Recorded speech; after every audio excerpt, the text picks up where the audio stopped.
Advanced Class 29, Guide of Pronunciation and the Use of Prefixes and Suffixes.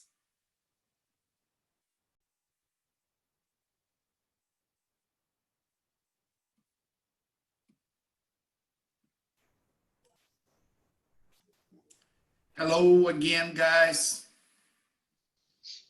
Hello, teacher. How was your day, Carol? Was it good? It's good, teacher. I had meeting all the day. All day long?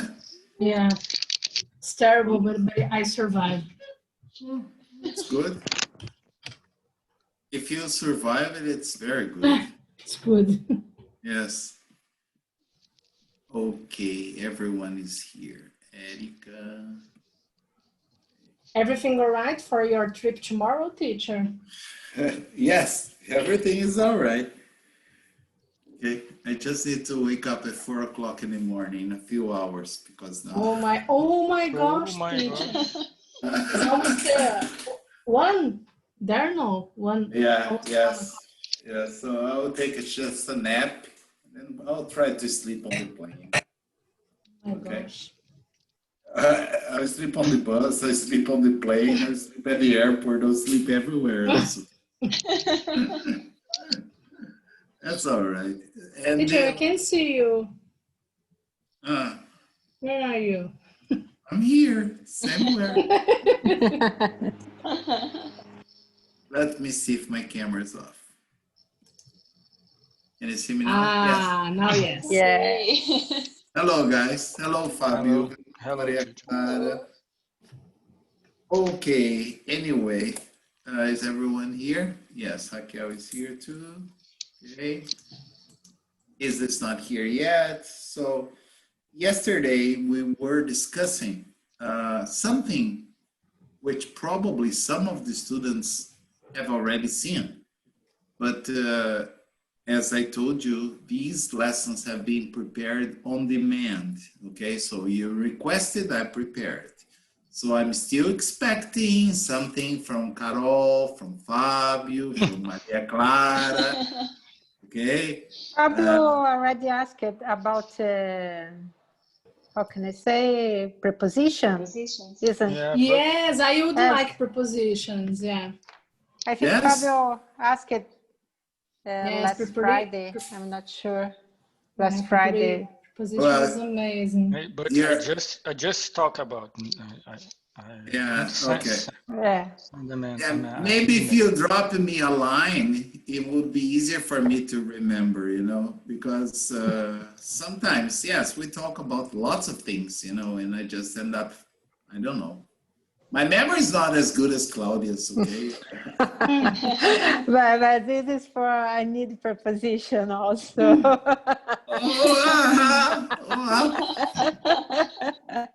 Yes, I think that's, you see, this is an interesting topic, I think, because we have lots of controversies, you know, like certain prepositions in the USA are used for a certain type of thing, but in England, they use it another one, understand?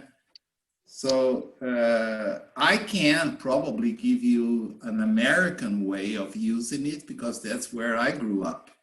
So one day, maybe you are reading an article from a British newspaper and you'll find a different preposition. Don't think it's wrong. It's just another way of saying it, you know? But yes, I will put it down here and I will try to write something. But yesterday, we were talking about a guide of pronunciation, which I consider extremely important that everyone remembers this, okay? And we stopped, I think, at the last one. And I told you, if possible, to read these and try to remember. I know that it's hard to memorize everything, all the sounds, but the Mike and Mickey rule, you have to have in your mind. So when you look at a new word that you have never seen before, you might remember, and that might help you pronounce it correctly. And Teacher, Just to say that I send an email now to remember you about the prepositions, okay? Okay, thank you. Really Because I needed to.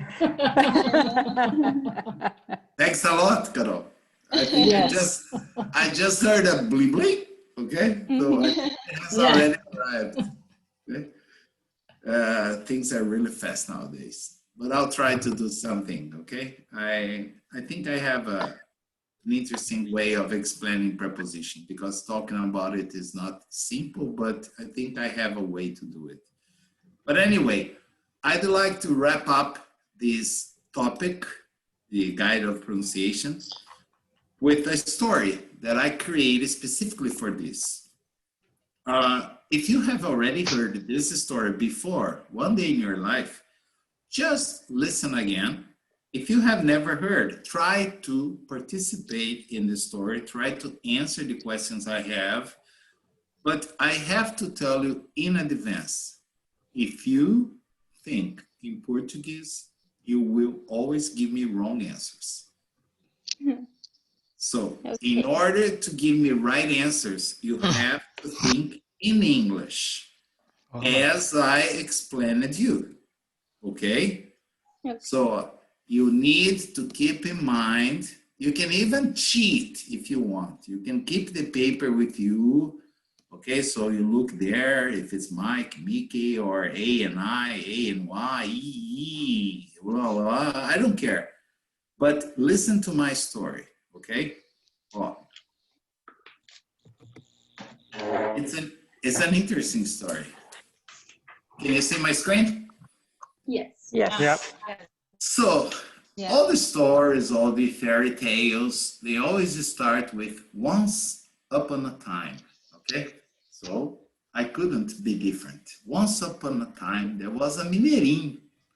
He was called Carlos Paiva, and he was a tailor. You see how the combined sound, tailor, okay? A tailor is a professional that makes clothes for men. It's not very common. I think this profession is kind of disappearing in Brazil because a tailor-made suit is kind of expensive, understand? I really loved to have tailor-made suits for myself. But there was a time the tailors started disappearing, maybe dying, and the new professionals didn't want to be tailors, okay? So I needed to start buying suits rather than having them made for me. But he was a very good tailor. And if it's a person that makes clothes for women, we don't say tailor, we call her a dressmaker, okay? But this is the story of Paiva, who was a tailor. You see, he was tired of the economic situation in Brazil and decided to immigrate to the USA. So he sold everything he had in Valadares. Valadares has more Valadenses probably living in the area of Boston than in Valadares, okay? It's amazing the number of Mineiros from the area of Valadares that live in the United States. And I really don't know why they all go to the area of Boston. Just for you to have an idea, there is a newspaper that is printed every week. It's a weekly newspaper called Valadares News. Okay? Yes, it's true. Yes, they print 100,000 copies of it and always they sell out. Okay? Really? Yes. It has all the gossips from Valadares, you know, like a Fulana married Beltrano, Mary Smith married John Doe. Yeah, they want to know what's going on in Valadares, so they buy this paper. So the guy sold everything he had, including his house, his car, his tailor shop, his dog, and even his mother. He got a good price for the mother. And with the money, he moved to the USA. But on the contrary of many Brazilians that live and work in construction jobs, the guy was really a good tailor. And he didn't want to work in constructions. He was not made for that. He wanted to work as a tailor. So after looking for a nice place to open his tailor shop, he had another problem, one name to give to his tailor shop. Because in Valadares, the name was Tesouradouro. which is kind of a nice, cute sounding name for a tailor shop in Brazil. But in English, nobody would understand that. So he decided to look for another name. And then he started walking around and he saw stores like places like McDonald's, Macy's, Bloomingdale's, Marshall and Fields, okay? And he noticed that many businesses had a name of the family in front, okay? And he didn't know why, but all of them always had the apostrophe S. So he thought, why not? I'm going to use my name after my tailor shop. So he decided to use his name. His name was Paiva, so he decided to open Paiva's Tailor Shop. He didn't understand about the S, but he put it there. So he made some flyers. Mr. Paiva's Tailor Shop, now open. You see? Our services are available every day from 8 a.m. to 8 p.m. He was decided to work hard. And put the address, 123 Anywhere Street, Boston, telephone number, blah, blah, blah. Okay, what happened? He sorted this out all over Boston. He put it in the bus stops, at the telephone booth. And then the grand day came. He opened his tailor shop. And what happened the first day? Nothing. Not a single customer came in. Second day, same. Third day, same. After a week, he thought, oh my gosh, I think I'm going to break very soon, okay? Because no customers, no business, no money. I don't want to work in construction. So he was kind of desperate. But after like 1 week, a first customer came in. The guy opened the door, and that's my question. And that's the time you have to start thinking in English. His name was right there, Mr. Paiva's Tailor Shop. And the guy said, morning, are you Mr.? How did the American call him? Peiva. Paiva. Okay, like, good morning. Are you Mr. Paiva? He said, what? Are you Mr. Paiva? He said, no, I'm Paiva. And the guy, oh, sorry, who is Mr. Paiva? I don't know. Who is the tailor? Tailor? Me? Oh, so you're Paiva. And he thought, this guy is a little crazy. But my first customer, what is the basic principle of a good entrepreneur? Customers are always right. Right. Thank you. The customer is always right. So he thought, well, he can call me Paiva, he can call me gay, whatever he wants. I don't care. The first customer, okay? So he said, matter.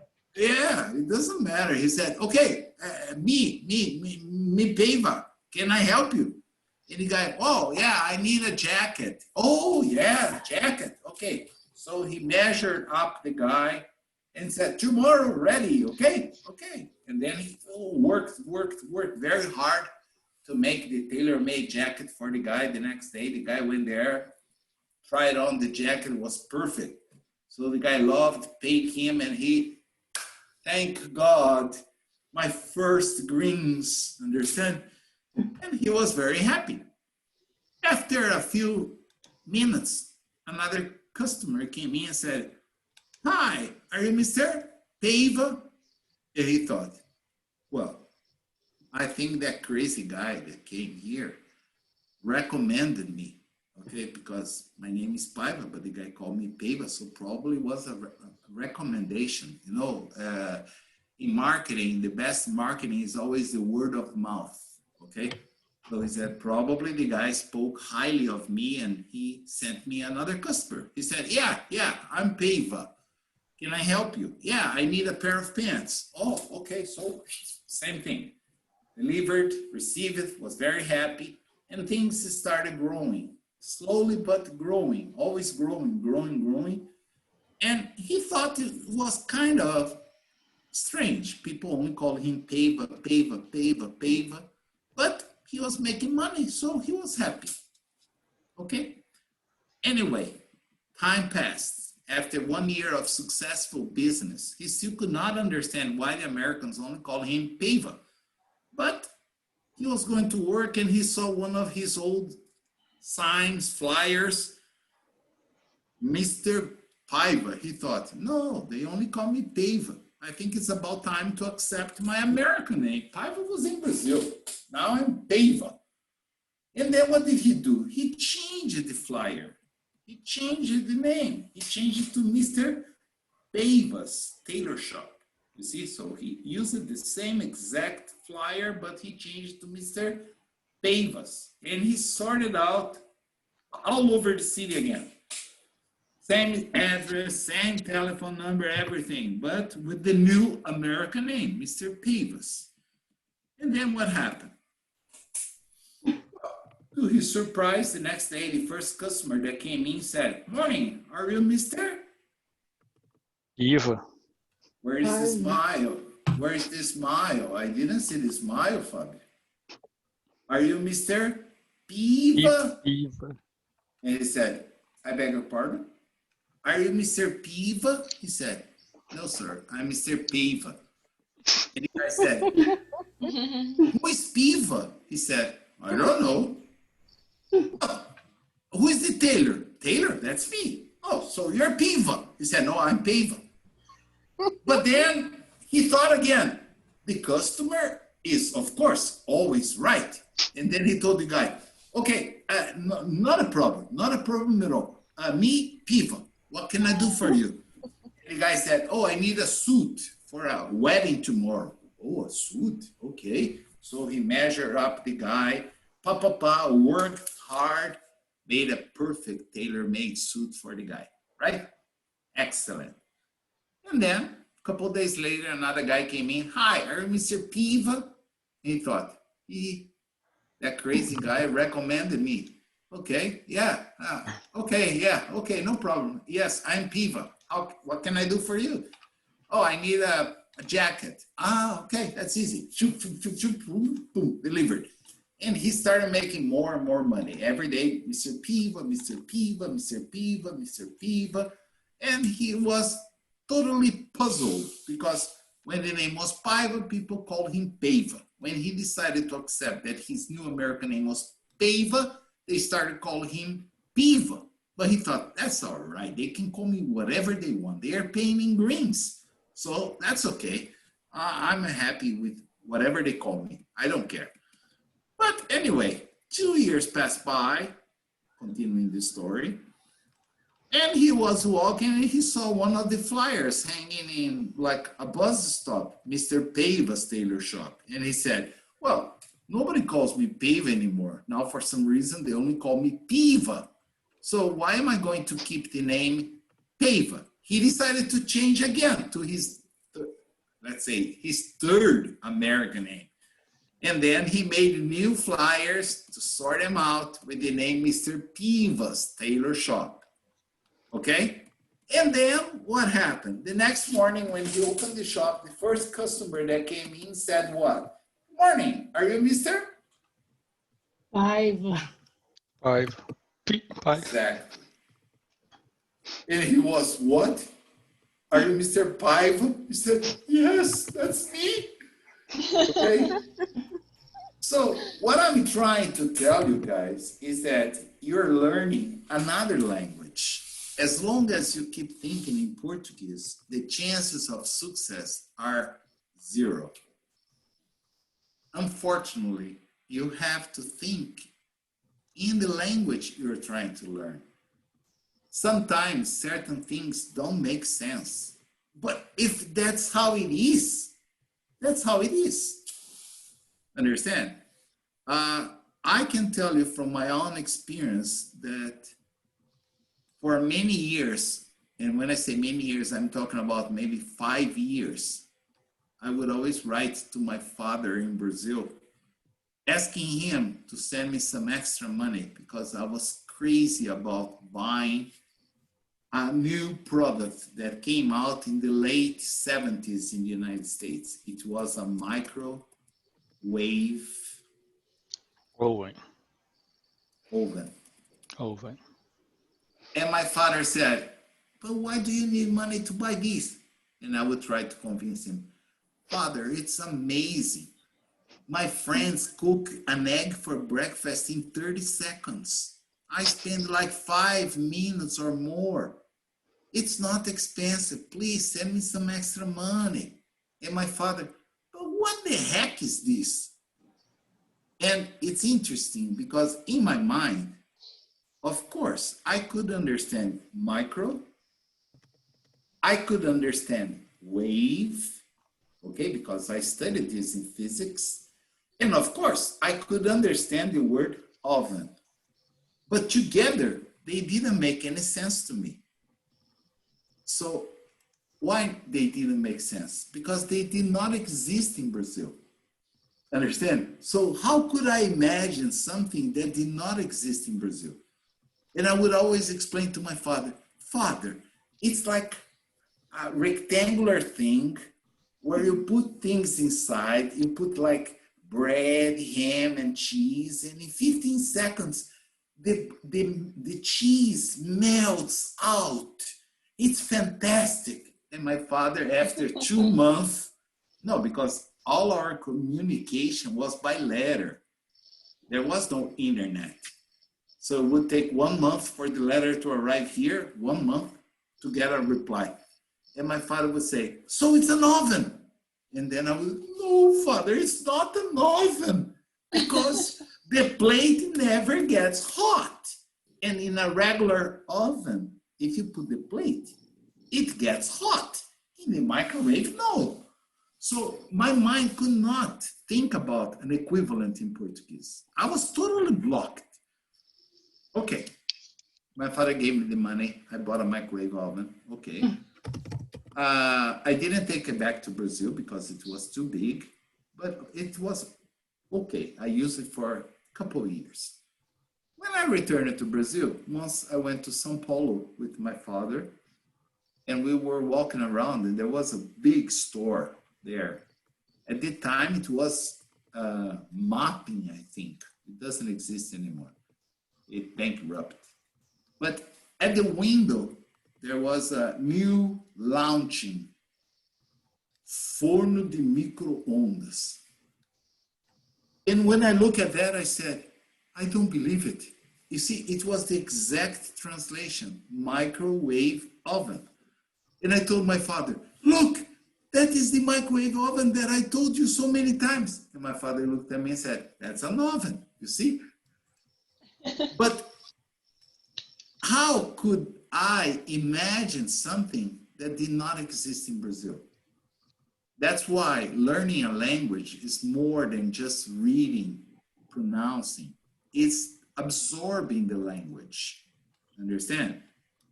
So if you are in the United States, for example, like it happened to me, and you are hit by a baseball, understand, while playing with your friends, probably you will be knocked down because that is a very heavy ball. And that hurts like hell, understand? So I remember when the ball hit me, I was on the ground and I was really suffering and I was like, I, and all my friends were, you what? And I was, I was crying, just, like suffering, groaning, and they, you what? It took me 5 minutes to realize that I is the first person singular. I, understand? So they thought I was going to say something like I broke my leg or I hurt myself. And I continued saying I. And then after 5 minutes, ding, I said, ouch, ouch. And then they realized that I was hurt. Because not even you can say in English. Understand what I'm trying to say? It's another language, guys. So many times when you're speaking in the middle of the conversation, you stop and you say, is an indefinite article 1 or, like a bus, a book. So you have to think, this is English. I cannot say I cannot say I when you're so. And be and be Better. Yeah, it's better. because of the it's very important when you need to think about something or when you have a lack in your mind. Yes, you know what you can do if you're in a meeting? It's like, let me see. This gives you time to think. Oh, let me see. Well, you know, like not, I know. No, Carol participates of a lot of meetings, so it's important not to interrupt yourself with the They think you're going to say like a tire. What? Okay. So, is that okay? Clear? Good. So that was just to show you that it is important to try to think in English. What is another point that I'm always correcting your reading? Is the past tense of the irregular verbs. How many times have I corrected all of you here? Huh? Many. Many times. Yes. And I will keep on doing that because it hurts my ears when I listen to someone say, I stayed there all night, teacher. Or she called me. You see, it's difficult for me to mispronounce, understand? I have to force it. She called me. I worked very hard today, teacher. This is terrible English, guys. Terrible. It's not even acceptable. You might think, there is no difference. There is a huge difference for anyone that is listening to you. Understand?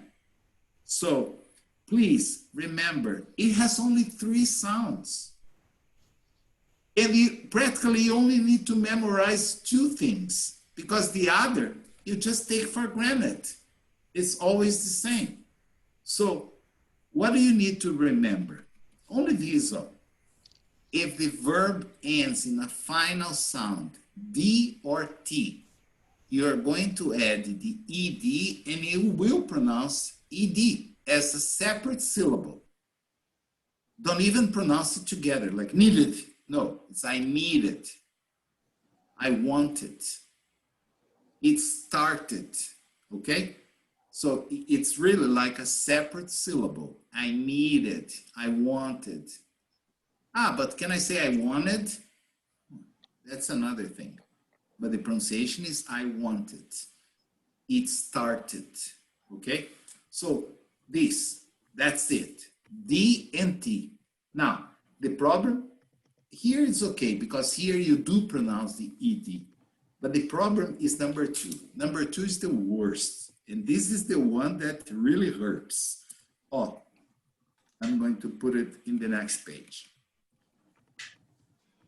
The ED is going to be pronounced like a T. The entire ED, you forget about it and you just pronounce T after P, K, S, C, H, S, H, and X. Why X is not involved? Okay, so what is important? He doesn't want to be involved. Okay. What is important is not the final letter. It's the final sound. Okay, so for instance, when I say the verb to stop, final sound is P, all right? So I'm going to change it to the past. And then I write like this, but I'm going to pronounce stopped. Okay? I stopped smoking many years ago. Okay? I started again, but I stopped smoking many years ago. Okay? Okay. The quarantine drove me crazy. Okay? So anyway, I stopped and observed, like, I don't like to use this verb, but that's the only example that comes into my mind. This is a verb that disgusts me, understand? Yeah. But anyway, rape. You see, you have the final E, but what is the final sound? P. P. So when I add the D, what happens? I pronounce raped. You see? So it's not the letter that is important, it's the sound. So I have like wash, washed. Okay? I have like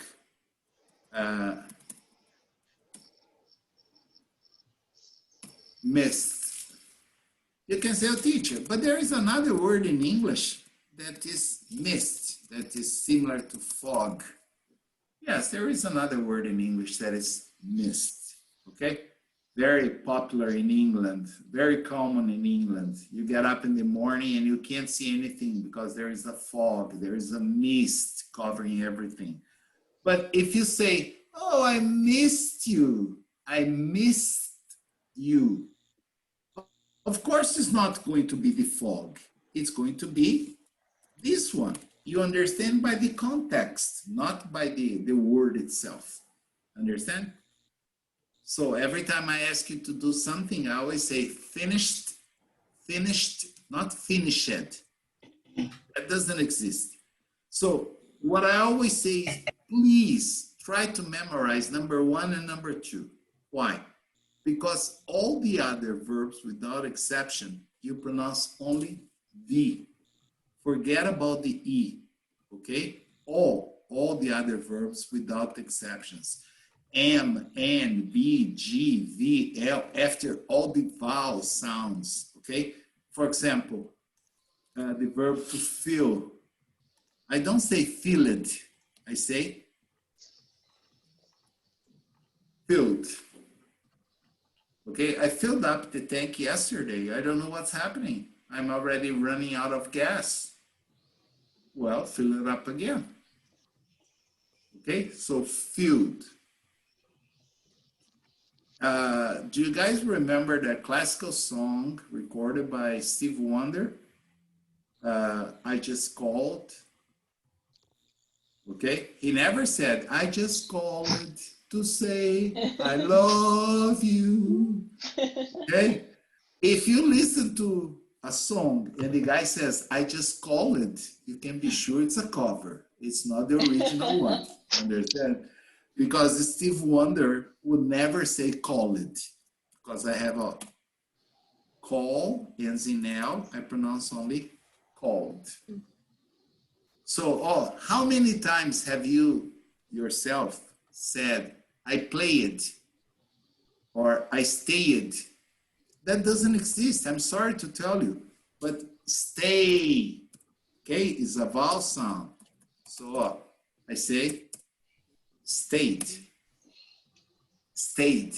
I say played. Not like that, Robert. Played. Played. Okay? And all the others. So just to see if you got the hang of it, there is some examples here. For example, the verb one, the first one, I'm going to pronounce it in the present. Fix, in the base form. Fix. Oh, I'm emphasizing the final sound. Fix. So, what is the final sound? Is it ED, D, or T? T. T. Yes. T. T. Fixed. Oh, the second one, I know it's not bullying, I know it's a problem in the northeastern part of Brazil. Northeastern, not north. Okay, Maria Cecilia? Northeastern. The people there, for some reason, they like to say, what happened at? Okay. I myself have heard this many times. What happened at? What happened? Yes, see, you are a good girl. But happen, what's the final sound? E, D, D, or T? D. Only D. Okay, what happened? Okay, rest, what's the final sound? ED. D. Thank you. Add, what's the final sound? D. Huh? D. D. E, D. Oh, add. D. Add. Is D. No, it's E, No? D. No. ED? E. Yeah, Add. because add is the number one. Add. Ah, sure. Sure, for sure. Sorry. Okay, number one. What about the verb to like? D. D. What about the verb to dress? T. T. Yeah, again. Dressed. What about the verb to enjoy? D. D. Enjoyed. Raquel is amazing. What about the verb to rent? ED. EG. And of course, I could not forget about the verb to love. D. D. I don't even Love it. remember what this is, but is it ED, D, or T? D. D. G. Okay, please try to remember this when you are going to read. So I don't need to stop you to say finished, rented. Okay? All right? Always is the sound, no teacher, no the Not the letter. letter, the letter. In English, it's always the sound, Carol. Okay. It's very interesting this because when I was young, I had a few because in Brazil, a long time ago, the official language was not English, was French. So I studied French for quite some time and then they changed it to English. I could not understand. Okay, but anyway, it was necessary to learn, so I started studying English. But my teachers would always say, it's the letter, it's the letter. And I discovered later that it's never the letter. It's always the sound that is important, okay? The same case goes for the definite and indefinite article a or an. What is important is always the sound of the word that comes after. Really? I didn't know that. Yes, it's the sound. So just for you to have an idea, when you try to pronounce one using the incorrect article, the sound becomes very strange. For example, I will give you an example here. The idea of using an is to make the sound more natural because it allows you, ends in a vowel, begins in ends in a consonant, begins in a vowel. So the idea is to pronounce it together. That is the idea, to facilitate, not to complicate. But try to pronounce this together. University. A new verse. University. Am I making your life easier or more difficult? Terrible. So every time you come to a crossroad like this, stop and think, I'm you. It's kind of bizarre. So it's probably because it's wrong. We say a university. A university. Because of this word here, in spite of you write with the U, has the same sound of you. Understand? That's why we say a university. Now, it's the same case of, for example, a. Try to pronounce normally. A hour. Hour. Hour. And Hour. Hour. Hour. Hour. An Hour. hour. An hour. An hour sounds good. No. No. An hour. You see, you discover when you pronounce, because the sound is terrible. An hour ago, I got a call. What? An hour. An hour. An hour. No, you're muttering. So that's why the age is not pronounced. We say an hour ago. Now it's natural. An hour ago. Okay? Now, nowadays, we have to be a little bit careful because there are certain English dialects. For example, I know only 2 words, maybe, and hopefully there are no more. In American English, you say, where did you stay? Oh, I stayed at the Hilton. Oh, that is a nice hotel. Okay, we say a hotel. But I have been to certain places in Scotland, in the interior of Ireland, even in South Africa, in India, where for some reason they don't pronounce hotel. They say hotel. Hotel. So if you listen to a guy saying an hotel, that's okay. That's his dialect. So please don't correct him. Just accept it. Understand? And as I said, I've heard this with only 2 words, hotel and hostel. Okay? Both words have to do with hospitality. Understand? So I heard a guy saying an hostel. At first I was like, pardon?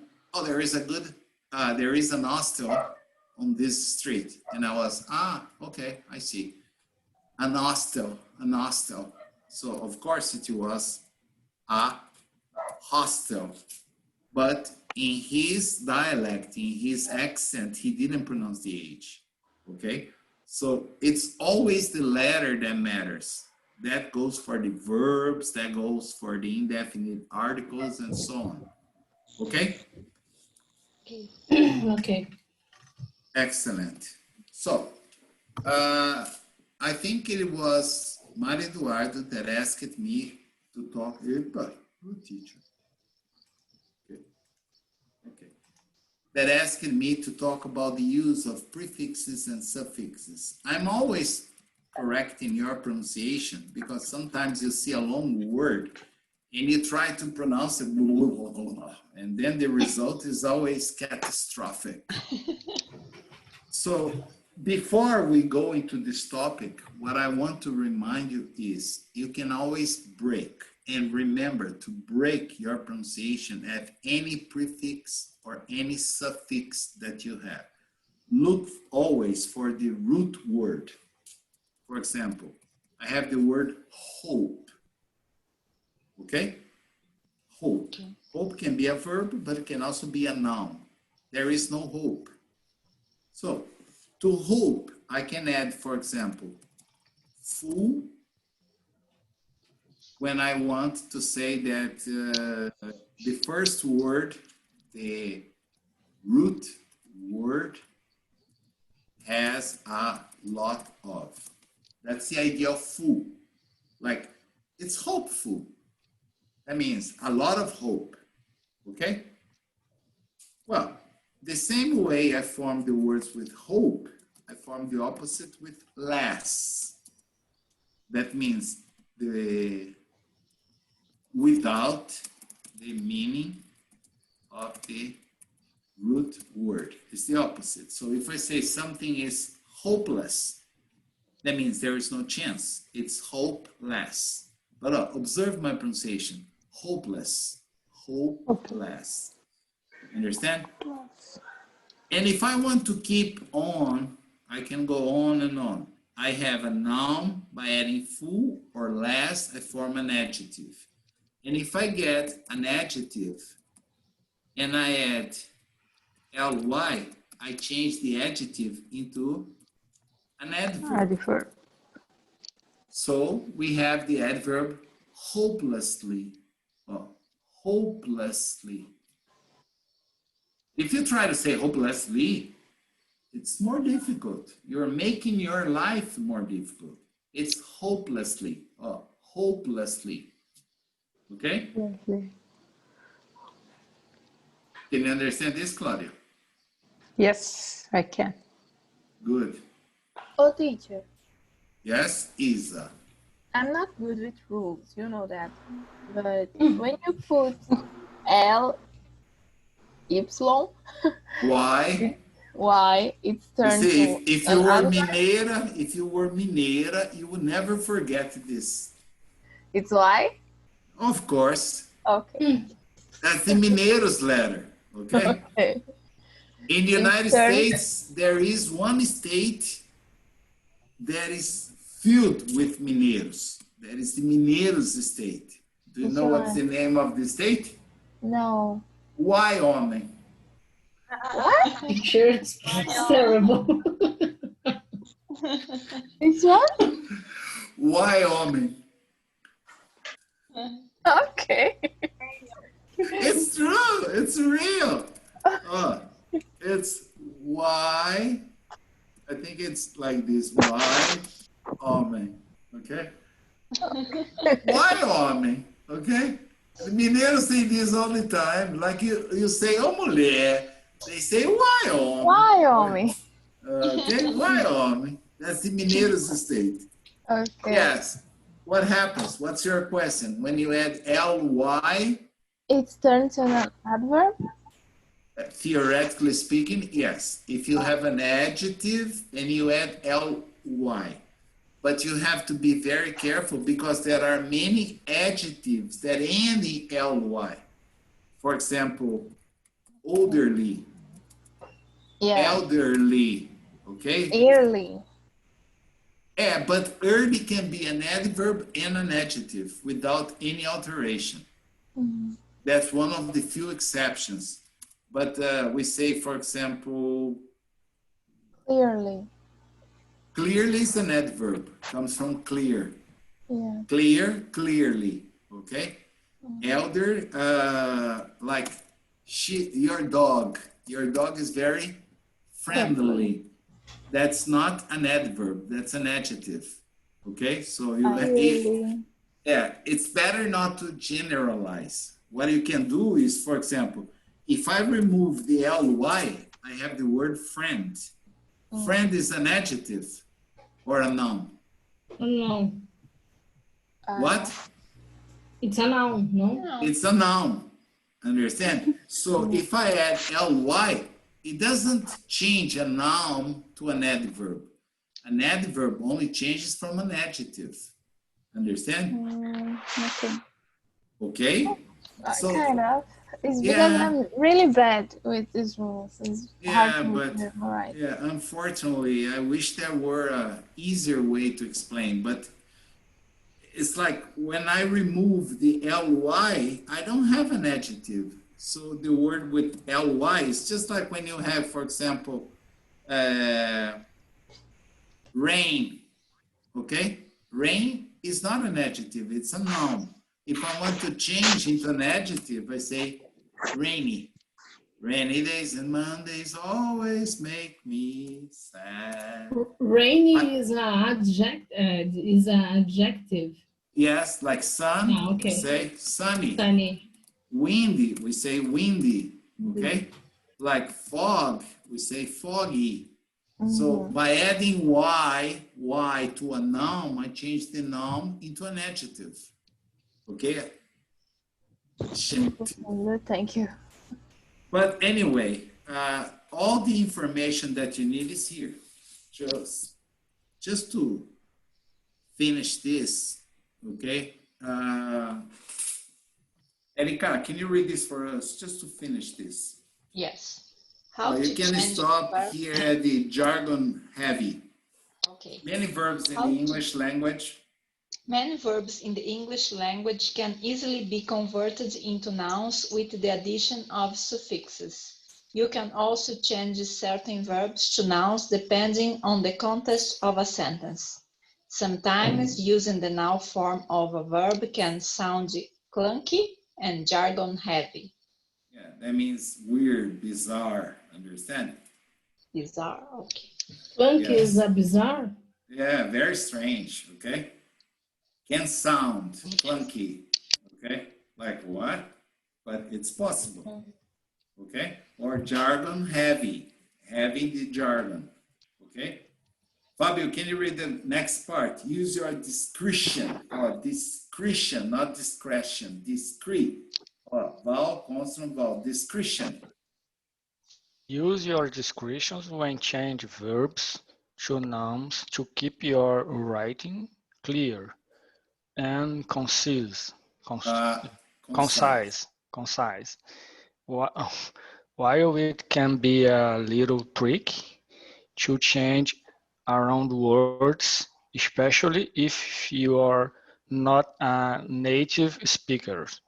Don't get discouraged. With a little time and patience, you can get the hang of changing verbs to nouns. Okay. So this is the first thing we'll be talking about tomorrow. For example, if you add ans or ans to verbs, we create a wide variety of nouns, okay? For example, he appeared, the verb to appear, on many talk shows while promoting his book. Appear is a verb. If I want to change into a noun, I can say his appearance, okay? Appearance is a noun. So when you see a word ending ans or ens, it's because it was a verb that was transformed into a noun. And the same thing happens with meant. For example, I have to appoint something, okay, is to write it down, choose a schedule. If I add meant, I'm going to have an appointment. Assign, I have an assignment. Enjoy, enjoyment, okay? All these words exist.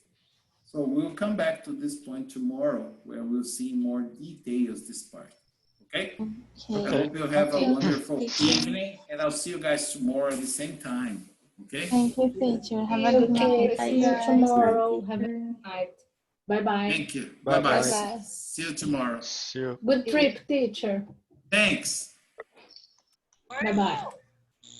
Huh? Where you go? I'm going to Belgium. Oh, good trip. Yes. Thank you. Tomorrow I'll be teaching from Belgium, okay? Oh, So I'll have to, oh, they're yummy, yummy. So probably I'll buy some for you, okay? I'll just show them to you, all right? okay, thank you.